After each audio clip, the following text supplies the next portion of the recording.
सबसे प्यारी है, माँ तू जग में न्यारी है। माँ तू सबसे प्यारी है, माँ तू जग में न्यारी है।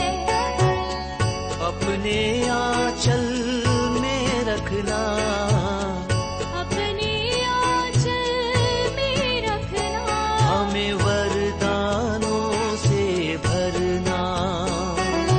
माँ तू सबसे प्यारी है, माँ तू जग में न्यारी है।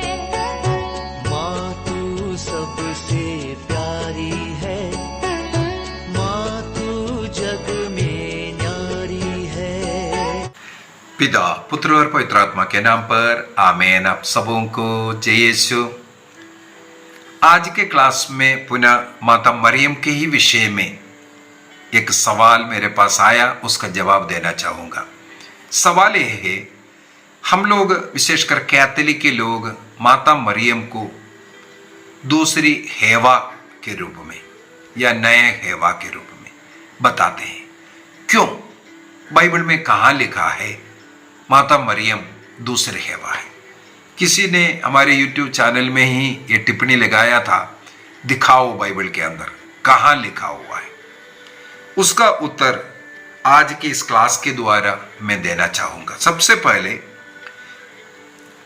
बाइबल स्वयं कहते हैं कि सब कुछ बाइबल में नहीं लिखा है करके।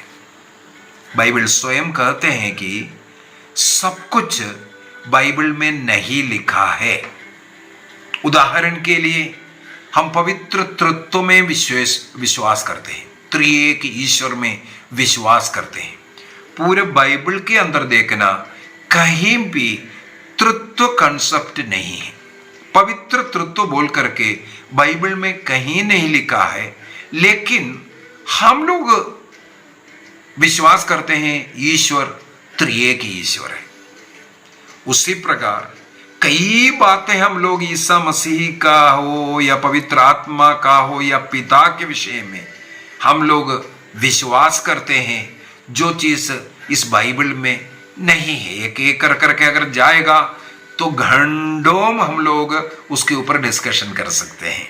जो बाइबल में नहीं है उसके विषय में हम लोग विश्वास करते हैं। इसका मतलब ये हो गया, सबसे पहला उत्तर ये है, सब कुछ बाइबल के अंदर नहीं है। सब उदाहरण के लिए, हम लोग प्रभु ईसा मसीह को दूसरा आदम कहते हैं।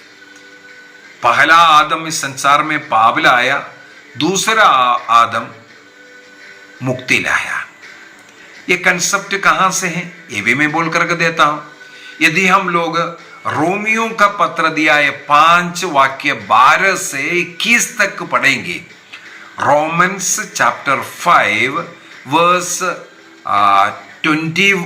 12 से 21 तक, वहां पर जो आदम और अभी ईसा मसीह के द्वारा जो कृपा, जो पाप मुक्ति जो मिला है, इसको कंपेयर करते हुए एक प्रकार का हम बोलेंगे पैरेलल आदम एंड जीसस के विषय में कुछ पैरेलल एक्सप्लेनेशन दिया हुआ है। नंबर फर्स्ट यहां। नंबर सेकंड, हम लोगों को मालूम है कुरिन्थियों के नाम, फर्स्ट कुरिन्थी चैप्टर 15 के अंदर, जहां मृत्यु और मृत्यु के बाद के जीवन के विषय में लिखा हुआ, वहां पर भी संत पौलुस वाक्य 20 से 22 तक का और 45 से 49 तक का, फर्स्ट कोरिन्थियंस चैप्टर 15 वर्स 20 से 22 तक, 45 से 49 तक, यहां पर भी हम लोग ये पढ़ सकता है, देख सकता है, जो फर्स्ट पहला आदम और दूसरे व्यक्ति के विषय में, दूसरे मनुष्य के विषय में कहीं भी बाइबल के अंदर ईसा मसीह सेकंड आदम है करके नहीं लिखा हुआ है। लेकिन इस प्रकार का ये पैरेललिज्म, ये कंपैरिजन के कारण हम लोग थियोलॉजिकली हम लोग ऐसा अंडरस्टैंडिंग रखते हैं कि जो पहला आदम ने जो गलती किया उसका पूरा सेकंड व्यक्ति जो ईसा मसीह आकर के, वहां पहला आदम के द्वारा वहां मृत्यु आया, यहां पर ईसा मसीह के द्वारा जीवन आया। तो जो कुछ उनके कारण नष्ट किया दूसरा व्यक्ति आकर के हमें भर दिया। इसलिए वहां का पुराना पहला जो मनुष्य है, पहला मनुष्य, वो पाप लाया, मृत्यु लाया, ये सब जो नष्ट किया था, वो सेकंड व्यक्ति आकर के, जो स्वर्ग से आया हुआ व्यक्ति आकर के हमें वो सब कुछ दिया। इस प्रकार हम ईसा मसीह को आदम, नया आदम, न्यू आदम या सेकंड आदम, इस प्रकार हम लोग टाइटल देते हैं। ये बाइबल का नहीं है। यदि आप उसको एक्सेप्ट कर रहा है, ईसा मसीह सेकंड आदम है या न्यू आदम, नया आदम, जो जीवन यहां लेके आया, जो पाप क्षमा यहां संसार में लेके आया, ये यदि हम विश्वास करते हैं तो हमें ये भी विश्वास करने में कोई आपत्ति नहीं होना चाहिए। यहां एक और बात बोल करके देता हूं, ये वाला जो कंसेप्ट भी, जो सेकंड आदम का या न्यू आदम का ये जो कंसेप्ट है, कैथोलिक चर्च का डोगमा नहीं है, केवल एक थियोलॉजिकल अंडरस्टैंडिंग है, एक टीचिंग है। जो कुछ पहला आदम के द्वारा इस संसार में आया, सेकंड आदम ईसा मसीह आकर के उसका उल्टा, मृत्यु की जगह पर जीवन, जो नरक के लायक बन गया तो वो स्वर्ग, इस प्रकार पाप था उससे मुक्ति, ये सब देने वाला ईसा मसीह को। इसलिए कैथोलिक कलीसिया का धर्म शिक्षा, कैटेकिज्म ऑफ कैथोलिक चर्च 963 में 963 के अंदर, इसलिए माता मरियम के विषय में कुछ टीचिंग दे रहे हैं। ये भी मैं बोलूंगा, माता मरियम को सेकंड हेवा बोलना ये कैथोलिक कलीसिया का कोई डॉगमा नहीं है, विश्वास सत्य भी नहीं है। 4 विश्वास सत्य, मरियम विश्वास सत्य, उसके विषय में भी मैं क्लास ले चुका है, उसमें ये नहीं है। ये माता मरियम के कुछ गुणों को देख करके, जैसे ईसा मसीह के जो कार्यों को देख करके मसीह को हम लोग सेकंड या न्यू आदम कहते हैं, उसी प्रकार उस मुक्तिदाता का इस संसार में आने का और मुक्ति कार्य में माता मरियम का रोल, और ईश्वर ने उन्हें अनादिकाल से चुन करके इस कार्य के लिए सहभागी बनाया। इसलिए जो हेवा में जो कुछ था उन्होंने आज्ञा भंग किया, लेकिन माता मरियम ने यहां पर फियात, मैंने एक क्लास लिया था माता मरियम का फियात से लेकर के पियत्ता तक का जीवन बोल करके एक क्लास लिया था। फियात का माने लेट इट बी डन, मेरे जीवन में ऐसा पूरा हो, इस प्रकार समर्पण, आज्ञाकारिता, इसके द्वारा संसार में मुक्तिदाता का आगमन होना। जो कुछ हेवा के कारण नष्ट हुआ, ये दूसरा मरियम के द्वारा इस संसार को प्राप्त होता हुआ हम लोग पाते हैं। इसलिए जिस प्रकार राजा के मां देश की रानी होता है, हम लोग माता मरियम को भी स्वर्ग की रानी कहते हैं। क्यों? ईसा मसीह राजा है, उनके उस राज्यत्व को स्वीकार करने वाला व्यक्ति उनकी मां का, उस रानी का पद को स्वीकार करना पड़ेगा। यदि माता मरियम को तुम रानी नहीं मान रहा है, इसका मतलब हो गया ईसा मसीह को राजा नहीं मान रहा है। राजा का मां रानी होता है। उसी प्रकार यदि वो दूसरा आदम है ईसा मसीह, तो माता मरियम को वहां पर दूसरा हेवा के रूप में हम पैरलाइज कर रहा है, हम मिला करके बोल रहा है।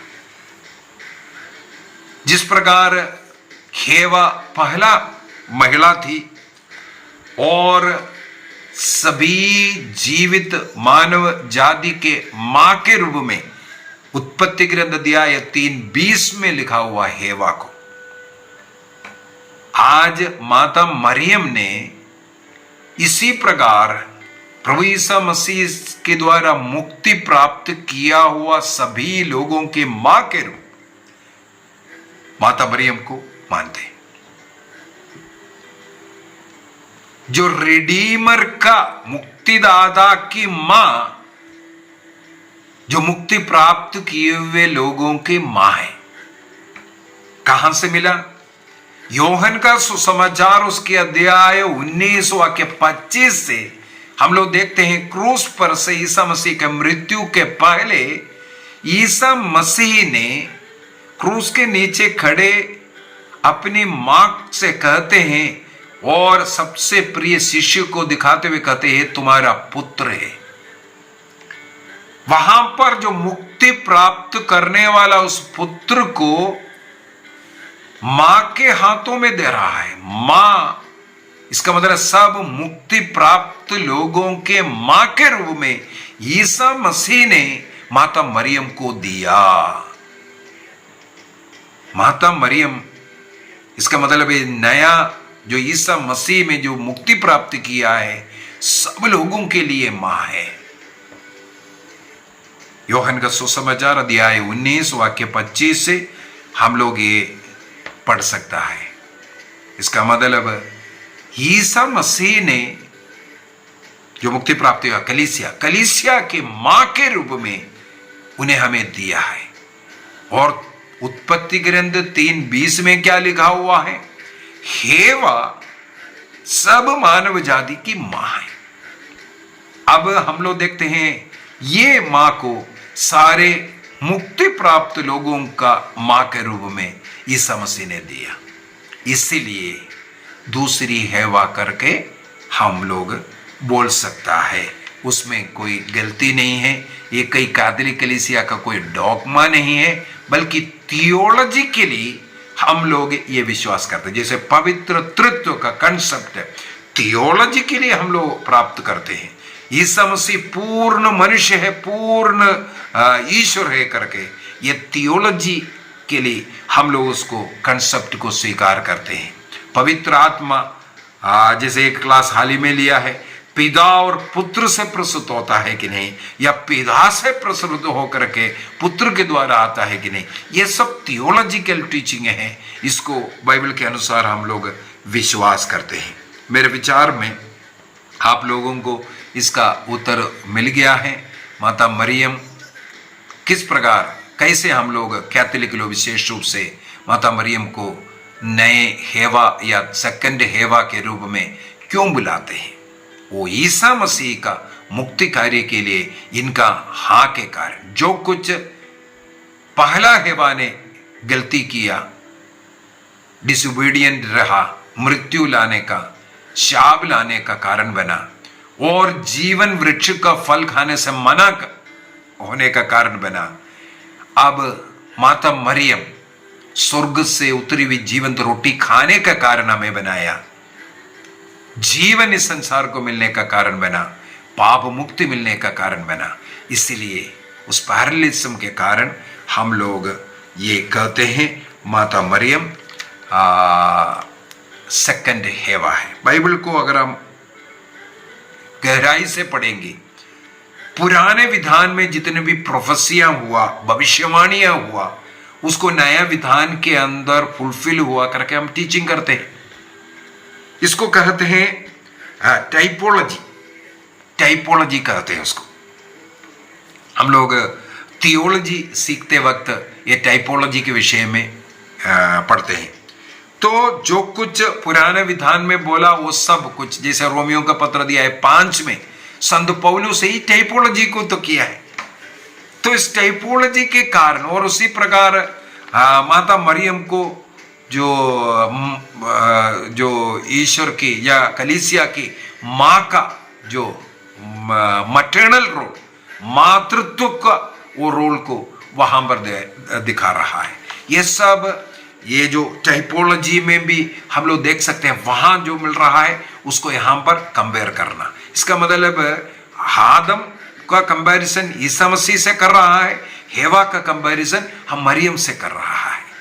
बाइबल में कहाँ लिखा है? नहीं लिखा है, सब कुछ नहीं लिखा है। ये हम लोग थियोलॉजिकली विश्वास करते हैं, टीचिंग करते हैं। आइए हम अपनी आंखें बंद करें, प्रभु को धन्यवाद दें माता मरियम के लिए। उनके द्वारा इस संसार में मुक्तिदाता आया, जन्म से लेकर के क्रूस मृत्यु तक उनके साथ चलने वाली वो मां, आज भी हमारी सहायता करने वाली स्वर्ग की रानी। उनका आदर सम्मान करेंगी। उनके आज्ञा पालन के द्वारा इस संसार में मुक्तिदाता आया। उनके विनम्रता के द्वारा जो हेवा ने आज्ञा भंग किया, अहंकार के द्वारा शैतान के वश में पड़ गया था, हमें शैतान के सिर कुचलने वाले उस प्रभु के को देने वाली उस मां को हम आदर करेंगे, भक्ति करेंगे। निर्णय कीजिए। प्रभु हम सबों को आशीष दे, पिता, पुत्र और पवित्र आत्मा के नाम पर आमीन। आप सबों को जय यीशु।